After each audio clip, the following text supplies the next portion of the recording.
con dos integrantes de 4 pesos de propina, Diego Rosberg, el vocalista, y Rodrigo Baliato, que es saxofonista. Bienvenidos. ¿Cómo están? Bien, bien, acá. Bueno, estamos viendo uno de los temas de ustedes del tercer disco, Surcando. Será, no hay tiempo. No hay tiempo.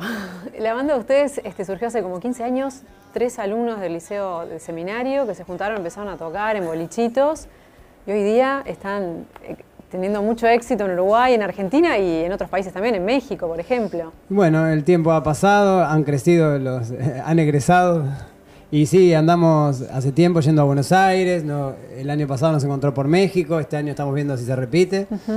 Entonces sí, ha crecido y estamos muy contentos. En Argentina, en casi todo el interior del país también. Y bueno, en Uruguay también, por suerte, tuvimos siempre la suerte de viajar al interior. Así que de eso se trata. Andamos con 3 discos encima y con un 4º disco que es el DVD en vivo que grabamos en el Teatro de Verano el año pasado, que está por salir. Que invitamos a la gente a que puede ver, capaz que después vemos al final un adelanto de Mi Revolución, de lo que va a ser el DVD. Y en eso andamos trabajando. ¿Cuántos son en la banda? Tocando somos 8 personas, pero en realidad hay un grupo grande de trabajo atrás que depende de las circunstancias, a veces se hace más grande, inclusive amigos que se acercan a trabajar circunstancialmente con eventos más grandes, por ejemplo en el Teatro de Verano, se amplió la familia muchísimo, pero si no después siempre hay manager, iluminadora, sonidista y gente trabajando en el escenario. ¿Y cómo fue la evolución? Porque pasamos de esto de digamos, un grupo de colegio a una banda que empezó a tocar en lugares más under, que se vinculó mucho con la movida estudiantil. ¿Cómo fue esa evolución? ¿Cómo se hicieron amigos ese núcleo, digamos? Muchos de nosotros participábamos íbamos a facultades y eso, y teníamos vínculo con FEU, por ejemplo. Eran estudiantes de distintas facultades. Estudiantes de distintas facultades. Y después la cercanía con las radios comunitarias fue como algo natural que se fue dando. A nosotros nos interesaba apoyar determinadas movidas que ellos planteaban y bueno, y a ellos les empezó a gustar que nosotros fuéramos y se empezó a gestar eso, de esa unión, y bueno, se fueron tejiendo unas redes y participando de lugares. También para salir un poco del formato boliche, que es un lugar que está bueno porque la gente va muy copada al boliche y todo, pero tiene un entorno y va un determinado tipo de gente y no ampliás a un público que generalmente cuando tocas en la calle al aire libre va un montón de gente que no se acerca al boliche, que de repente aparece familia, niños, y como eso está masivo, buenísimo. Tal vez. Sí, más amplio el público, sí, está bueno. Y luego el contacto con las radios comunitarias, con centros culturales, con todo eso, ¿les fue como marcando un perfil? O sea, un poco cómo se construyó 4 pesos de propina, ¿tiene que ver con los lugares donde fue tocando al principio? Sí, los lugares donde íbamos tocando era consecuencia de los seres que conformábamos el grupo, que conformamos, ¿no? Porque justamente como dice Rodrigo, nos gustaba tanto ir a un boliche a tocar de noche, pero nos gustaba apoyar determinada causa social, estar vinculado a los medios alternativos de comunicación. Entonces no fue que fue una estrategia ni nada, fue consecuencia de ideales, de formas de pensar, de cómo queríamos actuar en este presente en cuanto en lo social. Entonces eso fue la consecuencia y eso hizo quizá que se arme un público muy sólido, porque bueno, el público que hoy en día nos ve es desde niños hasta grandes que dicen, sí, yo te vi en el toque del sindicato tal, y yo voy por la calle y gente del Zunca me grita, aguante pirata, porque hemos compartido muchas cosas con el Zunca, ellos nos han apoyado en toques como el Teatro de Verano. Entonces se ha dado siempre vínculos, y al ser una banda independiente siempre tuvimos que tejer vínculos justamente. Apoyábamos a un sindicato de la gráfica y bueno, y después a la hora de hacer pegotines nos hacían pegotines gratis. Y eso fue siempre lo que nos ayudó a ir de manera independiente, que bueno, que tiene sus costos, y nosotros invertíamos todo nuestro ingreso en eso. ¿Se definen también políticamente o no? ¿Simplemente tocan en lugares y tal? No, políticamente la definición está dada por, de repente, cada uno de los integrantes. Ni siquiera tenemos coincidencias exactas no es que en cada tengan, uno. digamos, no hay una cosa común. No. Hay mundos en común y puntos de contacto que por suerte se dan, y si no sería imposible participar de un grupo juntos. Política partidaria no hay una definición y no nos interesa. Nos interesa sí fomentar determinadas cosas y participar de determinadas movidas como para apoyar determinadas cosas y no otras. ¿Cuál sería más o menos la filosofía así del grupo? ¿Qué cosas los une? Y bueno, sobre todo a veces nos olvidamos porque nos enroscamos en muchas cosas y siempre volvemos a reflotar que nos une el amor por la música, ¿no? Después, bueno, cada uno tiene en este presente ganas de que este presente sea distinto en cuanto a que sea más justo, que sea más equitativo. Entonces, eso nos une también. Después hemos crecido. Vos nombrás 15 años y si bien el grupo, hasta que el grupo actual, hubo cambios y todo, pero ponele que en el 2004 se formó lo que fue el proyecto más sólido de decir, bueno, vamos a sacar un disco de manera independiente y pa. Entonces, ¿qué nos une? Nos une la vida en crecimiento, en tolerancia, hemos aprendido mucho de la dinámica en grupo, pero nos une las ganas de hacer música y por ende eso ponemos como por adelante y entonces vamos mejorando nuestro ser personal para poder vivir en comunidad haciendo música. Pero es la música la que tendría que estar cada vez más presente para que la música sabe más que nosotros, yo qué sé. ¿Y cómo es esa evolución en los discos? O sea, ¿cómo se traduce? ¿Cómo definirían cada uno de los discos? El primer disco es un disco que retomó trabajos hechos ya de cosas que veníamos tocando y cómo pasarlas a un disco, ¿no? De cosas en vivo a un disco. ¿Pero composiciones propias? Sí, siempre fueron composiciones propias. La mayoría son cosas de Diego. En el segundo fue un trabajo más bien de estudio, de cosas que no se habían tocado, inclusive llegamos al estudio no teniendo claro todo lo que íbamos a hacer. Y en el tercero fue un trabajo un poquito más profesional, digamos, donde se trabajó una maqueta inicial de ideas. Después se habló con Francisco Fattoruso, se le mostró ese material, a él le gustó trabajar con nosotros, trabajamos en eso, en la parte de producción con él, y después se grabó. Y bueno, ya la inversión fue mucho más grande también. La intención de inversión siempre estuvo, siempre se trató de hacer cosas mejor de lo que podíamos hacer en realidad, endeudándonos al principio y después invirtiendo absolutamente todo lo que teníamos en lograr un buen material. El último es un material que en definitiva logra como... La madurez, diría. Sí, llega a nivel compositivo y a nivel de realización también, porque es muy difícil a veces conseguir plasmar lo que uno quiere en un disco, a nivel de sonido, a nivel de técnica, se requieren muchas cosas, entonces en este caso sí, ahora al final el último disco fue como un lugar donde realmente llegamos y estuvimos muy conformes con el resultado. No, y me acordaba de las 3 etapas, ¿no? En el año 2006 grabando el primer disco que se llama Se está complicando, en una especie de cosa mucho más chica que esto que armamos en la azotea del guitarrista y con un micro que nos prestaron y yo qué sé, la computadora, grabamos un disco. Después igual invertimos en la mezcla, en un profesional y todo eso. Y del segundo disco ya nos metimos en un estudio, bueno, y este tercero también en un estudio y masterizado en Estados Unidos, trabajando con Francisco, queriendo eso. Que la composición te gusta, el arreglo te gusta, bueno, que suene bien y que pueda entrar ahí a los medios. ¿Qué era lo que se estaba complicando entonces?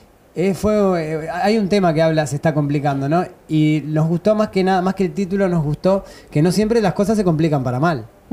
A veces se está complicando y eso quiere decir que se complica para algunos. ¿Era porque estaban creciendo y eso? Claro, no, era como que quizá en lo social, el primer disco es mucho para afuera, ¿no? Como despotricando un poco de la realidad social y del sistema.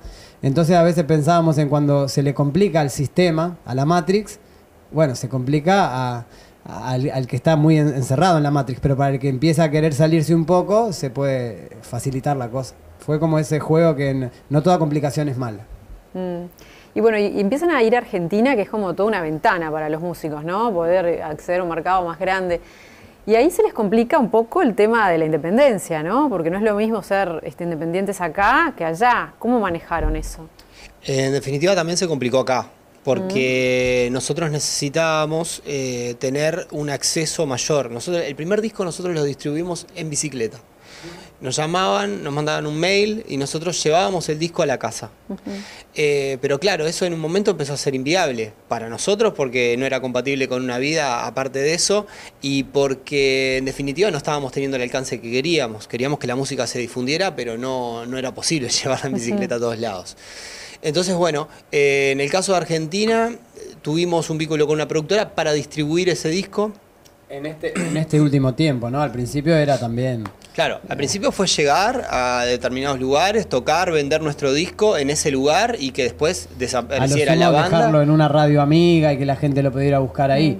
Claro. Después pasó, por suerte, que la banda fue creciendo, como dice Rodrigo, y hubo que tejer sociedades, siempre cuidando nuestra propuesta, que era, bueno, que el artista no quede tirado en cuanto a regalías, ni perder su material para siempre y todo eso. Entonces, bueno, en eso estamos en este momento. Claro, como te decía, acá también estamos distribuyendo por Montevideo Music Group, que no implica que estemos vinculados completamente con el sello, pero sí hay un vínculo real y que nos es justo y nos permite tener un alcance que de otra manera no hubiéramos podido llegar nunca. Sí, nuestra propuesta no fue ser independientes por qué goce.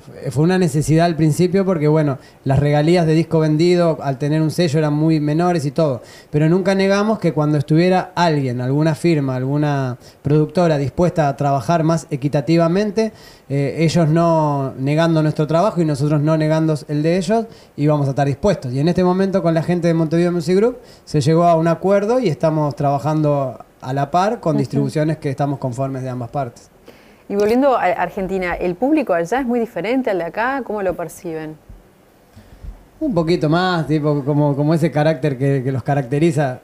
Más fanático, claro, capaz. es como más exagerado, pero es divino, es otro tipo de festejo. No quiere decir que sea ni más pasional. Acá también lo sentimos, cada vez que tocamos es una fraternidad con la gente que no se puede creer. Pero allá quizá hay o la necesidad de que no te ven mucho, entonces vos tocas en 3 barrios muy alejados y los 3 días ves a un grupo de gente que fue a los 3 toques. Y decís, wow, eso es una alegría.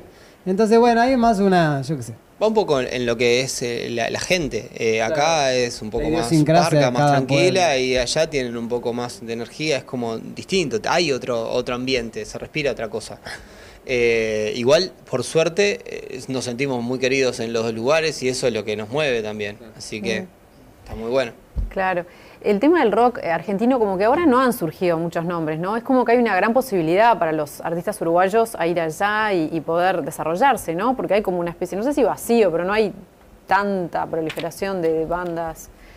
No sé, como que están teniendo una oportunidad, ¿lo sienten así o...? Yo creo que hubo un momento en este correr de los 2000, cayeron algunas bandas grandes, se desarmaron bandas íconos de la Argentina, y eso hizo que se abrieran las puertas, porque el mercado sigue estando, entonces se abrieron las puertas a otras bandas. No Te Va a Gustar fue una de las bandas que logró llegar a más gente. La Vela Puerca. Y La Vela Puerca. Sí, en dimensiones ahora lo de No Te Va a Gustar es significativo. Sí, Claro. Por eso estoy hablando de bandas muy grandes como Los Piojos de repente, que dejaron de estar y que era una banda que tocaba para un estadio entero, y No Te Va a Gustar ahora está ocupando un lugar así, no por comparar banda con banda, pero sí en dimensiones. Y nada, siempre hubo, creo, una apertura grande desde parte de los argentinos a escuchar música uruguaya. Aman a Jaime, aman a Rada, y eso es desde, bueno, a los Fotoruso sin duda, eso es desde siempre. La murga también para ellos es algo como divino y la escuchan mucho. Y las bandas de acá también estamos acostumbradas a trabajar mucho, a esforzarnos un montón, entonces claro, se logra un producto, creo yo, bastante bueno, entonces se llega ya con algo un poco más profesional, ya en otro lugar, porque ya el artista que llega a Argentina es porque trabajó un montón acá. Entonces ya llega con otro bagaje y cuando va a Argentina tiene una buena repercusión, eso está pasando, sí, por suerte. Pero un poco es lo que creo yo también, lo que decís vos, que esto viene a dar una pincelada al gran abanico de rubros musicales argentinos, y bueno, esto sin inventar nada viene con una particularidad que llama la atención y más el fervor de los argentinos, que siempre les gusta seguir algo y se copan.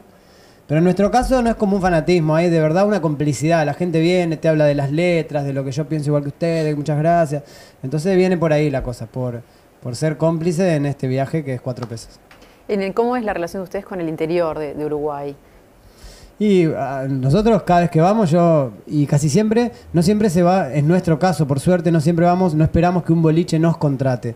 Siempre estamos o compartiendo algún festejo de una radio comunitaria o tal evento de la FEU en el interior, nos convocan.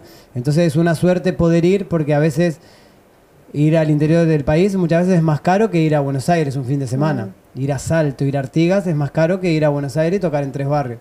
Entonces cada vez que podemos acceder hasta allá, estamos muy contentos. Y la gente te espera y te agradece. Oh, qué bueno, cuánto sé que no venían. Pero bueno, ese es el modo. Hoy la banda creció, para sonar mínimamente decente necesita un mínimo de sonido, que es un mínimo de dinero, el transporte, todo. Entonces se hace difícil. Cada vez que vamos, para nosotros es una fiesta.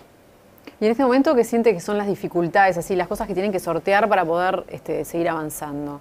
Las internas, más que nada. Las internas del grupo. Claro, no, pero por una cuestión de eso, que en un momento era un promedio de 18 años, hoy en día el promedio es de 35, ponele. Son personas hechas y Son derechas. personas, hay hijos, igual la fuerza es la misma, pero muchas veces te encuentras con la vida personal, pero que Claro. eso sigue siendo igual. Por suerte hay unas compañeras que nos aguantan la cabeza total y vamos para adelante.